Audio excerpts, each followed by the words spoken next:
नमस्ते। आज हम एक रोंगटे खड़े कर देने वाली सच्ची कहानी पर बात करने वाले हैं। और हाँ, ये सिर्फ डराने के लिए नहीं है, बल्कि इसमें कुछ ऐसे सबक छिपे हैं जो असल में जान बचाने के काम आ सकते हैं। ये एक ऐसी घटना है जो हमें सिखाती है कि खतरे के पहले संकेतों को कैसे पहचाना जाए और अपनी सुरक्षा को सबसे ऊपर कैसे रखा जाए। तो ये कहानी है जैद की। जैद जो छत्तीसगढ़ के रायगढ़ में रहते हैं और पेशे से एक ड्राइवर हैं। उनकी एक बिल्कुल नॉर्मल सी काम की ट्रिप थी, लेकिन वो ट्रिप एक ऐसे भयानक मोड़ पर पहुंच गई जिसकी उन्होंने दूर दूर तक कल्पना भी नहीं की होगी।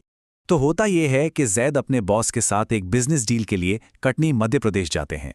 पूरा दिन गाड़ी चलाने के बाद जाहिर है वो थक जाते हैं, तो जैद एक सिंपल से लॉज में रुकते हैं और उनके बॉस अपने काम के लिए निकल जाते हैं।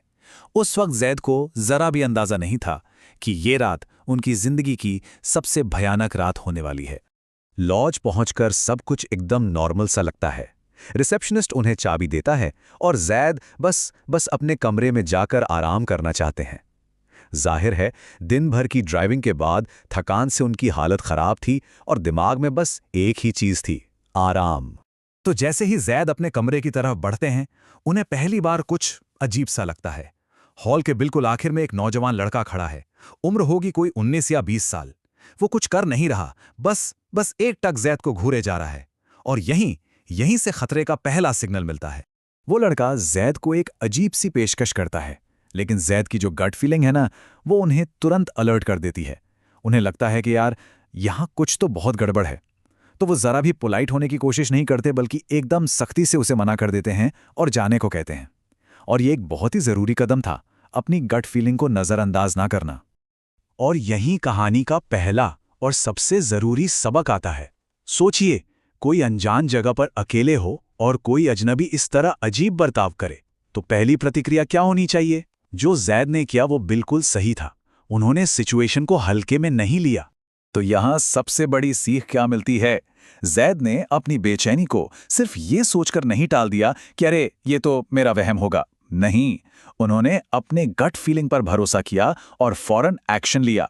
उन्होंने क्लियर बाउंड्री सेट की और सामने वाले को साफ साफ बता दिया कि वो कंफर्टेबल नहीं है।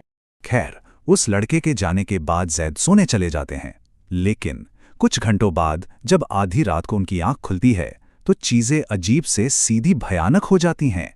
यहीं से असली दुस्वप्न शुरू होता है। और यहां देखने वाली बात यह है कि सिचुएशन कितनी तेजी से बिगड़ती है।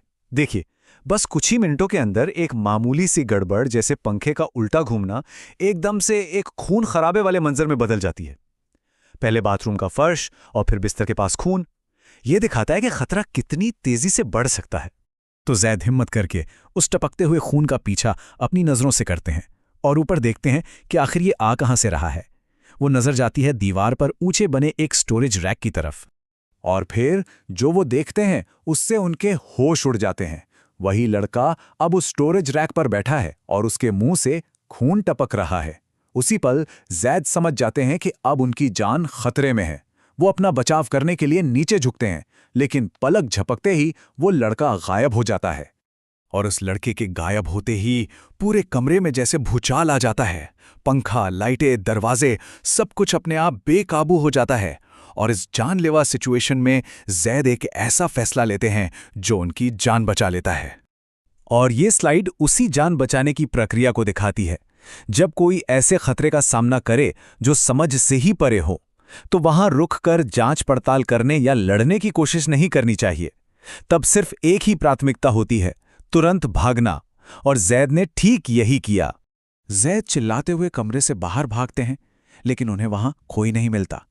लॉज एकदम खाली, एकदम सुनसान है। वो सीधे अपनी गाड़ी में जाके दरवाजे लॉक कर लेते हैं और बस सुबह होने का इंतजार करते हैं, जब तक कि उनके बॉस वापस नहीं आ जाते। कुछ दिनों बाद जैद के बॉस, जो जाहिर है इस घटना से बहुत परेशान थे, वो उस पुराने लॉज के बारे में पता करवाते हैं। वो जानना चाहते थे कि आखिर उस जगह का राज क्या है। और जब वो जांच करवाते हैं तो एक बहुत ही दुखद कहानी सामने आती है। सालों पहले उसी कमरे में एक 19 साल के कर्मचारी की बेरहमी से हत्या कर दी गई थी और ऐसा माना जाता है कि उसकी आत्मा आज भी वहीं फंसी हुई है। ये जानकारी जैद के उस भयानक अनुभव को कंफर्म कर देती है और ये साबित करती है कि उनकी गट फीलिंग, उनकी अंतरात्मा की आवाज बिल्कुल सही थी। तो आखिर में जैद की ये कहानी हमें एक बहुत ही जबरदस्त सबक सिखाती है। अपनी गट फीलिंग पर, अपनी अंतरात्मा की आवाज पर हमेशा भरोसा करना चाहिए। जब भी अंदर से लगे कि कुछ गलत है, कोई खतरा है, तो उसे सुनो और फौरन एक्शन लो। वहां रुककर जांच पड़ताल करना या हीरो बनने की कोशिश करना जानलेवा हो सकता है। याद रखिए, अपनी सुरक्षा से बढ़कर कुछ भी नहीं है।